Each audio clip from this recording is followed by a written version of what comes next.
집주인이 돌변했습니다. 나 지금 집 안 팔래. 좀 더 기다릴래.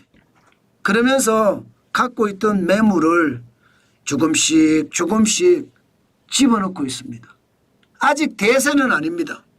그러나 대세로 갈 확률이 점점 높아지고 있어요. 일단 말입니다. 왜 그럴까? 그에 대해서 보면 서울 아파트 매매가 변동률이 2주 연속 올라갔습니다. 2025년 2월 3일에 0.02% 거주입니다. 거주. 1주 동안 올라간 게 0.02% 올라갔는데 2월 10일에도 0.02%가 또 올라갔습니다. 그러니까 시장에서는 야 이건 뭐지? 집값이 올라가는 거야. 그럼 집 팔면 안 되겠는데 이런 얘기가 나오기 시작했습니다. 당장 국토부 실거래가 공개 시스템에도 보면요. 잠실에 엘스라고 있습니다. 전용 면적 84제곱미터 이달의 신고가가 28억 1천만 원에 19층이 거래가 됐습니다. 이게 직전 거래만 하더라도 27억 3천만 원이었거든요. 27억 3천만 원이 28억 1천만 원이 됐으니까 적어도 말입니다. 적어도 8천만 원이 오른 가격이잖아요. 2주 만에. 뭔가 가격이 올라가는 것도 그렇고요. 또 84제곱미터 실거래 가격이 28억을 넘어선 것도 놀라운 일입니다. 굉장히 빠른 속도로 올라가고 있다는 이야기잖아요. 잠실에 있는 리센츠도 마찬가지입니다. 전용 82제곱미터가 28억 3천만 원에 10층이 판매가 됐거든요. 그런데 한 달 전에 10층 똑같습니다. 26억 7,500만 원. 1억 5,500만 원의 차이가 납니다. 뭔가 올라가고 있는 모양새가 보이죠.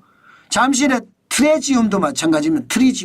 트리지움도 24억 1천만 원에 3천이 손바뀜 됐는데 이게 요즘은 23억 5천만 원이 작년의 가격이거든요. 한 달 만에 지금 한 달 만에 6천만 원 정도가 올랐습니다. 그러니까 집 안 팔래요 이렇게 이야기하는 게 당연하지 않겠습니까?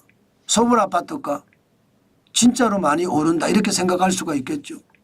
게다가 토지거래 허가구역 해제까지 이루어지고 있습니다. 지금 서울 전체적으로는 20% 토지거래 허가구역을 해제했고요. 잠실이나 송파구죠. 송파구에서는요. 잠실동이나 그다음에 뭐 강남구에서는 대치동, 청담동, 신천동 이런 쪽이 전부 다 토지거래 허가구역으로 묶여 있었는데 이게 해제됐거든요. 이렇게 되면 집값은 더 올라갈 수밖에 없죠. 여기다가 신학기입니다. 신학기. 이사철까지 같이 맞물렸어요.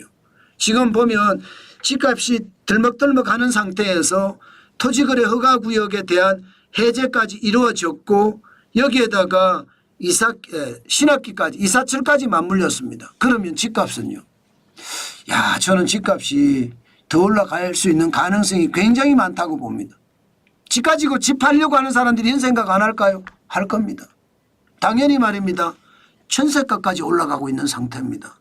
2주 연속 전세값도 올라갔어요. 그러니까 보세요. 전세값 올라가는 게 이사 수요가 있기 때문에 올라가는 거거든요. 결국은 전세값 올라가 토지거래 허가구역 해제돼 여기에다가 이사철 수요까지 맞물려 집값이 올라가요. 물론 아직까지 아주 가시적인 성과는 많이 나타나고 있지는 않습니다. 지금 보시면 월별 거래량이 2025년 1월을 보면 2628건, 2024년 12월에 3137건입니다. 이걸 보면 1월 달에 거래가 작년 12월보다 많아질 수도 있다 이런 생각이 약간은 들죠. 2월에 거래는 아직까지 적습니다. 354건이니까 아직까지는 적습니다. 그렇지만 이게 토지거래 허가구역이 해제가 되고 나서 다음 주에 가면 또 어떻게 될는지 봐야 됩니다.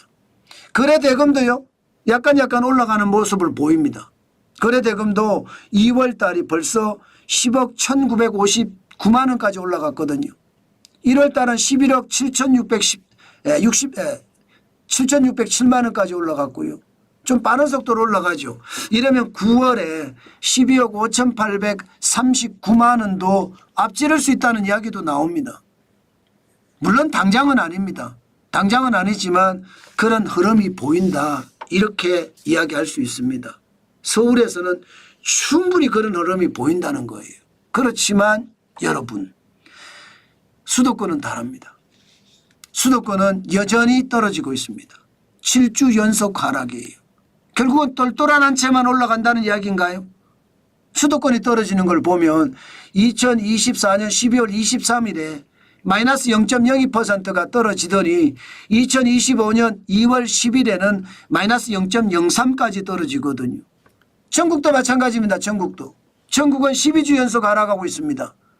예, 2024년 11월 18일 주에 마이너스 0.01이 떨어졌는데 2월 10일에는 마이너스 0.04.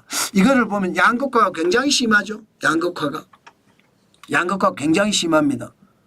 예, 똘똘한 한 채 중심으로 굉장히 많이 움직이고 있다는 것 여러분들은 보실 수가 있을 거고요. 여기에서 우리가 절대 간과해서 안 되는 것이 하나 있습니다. 뭐냐고. 서울 집값이 분명히 올라간다고 했습니다.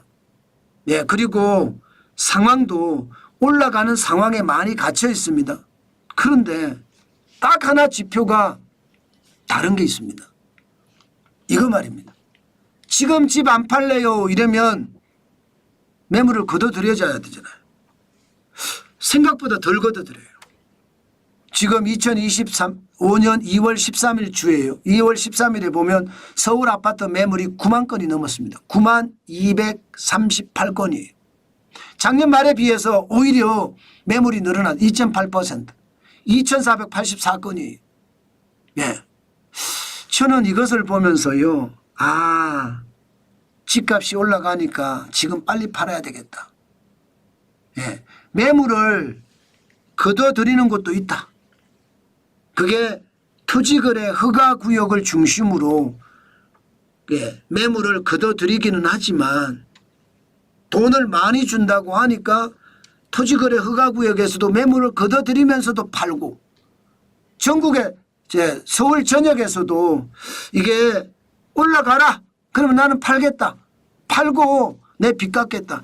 이런 사람도 늘어나는 것은 아닌가. 저는 그런 생각을 합니다. 다시 말해서 서울 집값이 본격적으로 상승 궤도에 접어들었다. 이것이 아니라 올라갈 때 팔아야 된다. 이런 분위기도 굉장하다는 것 여러분 꼭 보셔야 되겠다. 그 말씀 여러분들에게 드립니다. 지금 신학기이기 때문에 그럴 수 있습니다. 그렇기 때문에 너무 무리하게 시장은 보지 마시고요. 지금 시장은요 굉장히 혼란스럽습니다. 그렇기 때문에 지금은 저는 집을 사라는 이야기는 안 합니다. 저는 임장을 하라는 이야기는 합니다.